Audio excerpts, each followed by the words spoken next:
तो पूर्व वीडियो रे देखी कि चैतन्य महाप्रभु आसी जाते मामू घर को। तो एमाने थिले मामू गाँव ठाकुर। तो ये थे चैतन्य महाप्रभु, षडभुज और राधाकृष्ण मूर्ति, तीन मूर्ति आसते। माई लगी पड़ते माने ठाकुर आसवा पर जो रिचुअल्स रुहे से सब करने और मत देते शंख फुंकापी।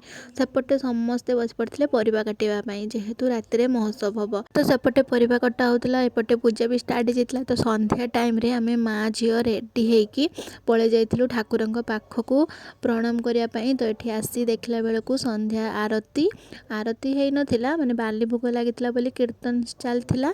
तापर आम सब प्रणाम करी माता जी जाइलु मु एका नुहे। तो ये देखी नि ये सब ये निजर कर नौ से मामू झील समस्त डिजाइन करुच्ची। तापर संध्या आरती हो जाता।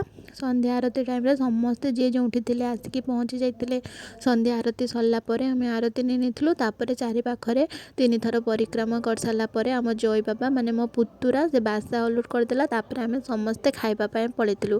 तो पुणी देखा नेक्स्ट वीडियो रे। टाटा।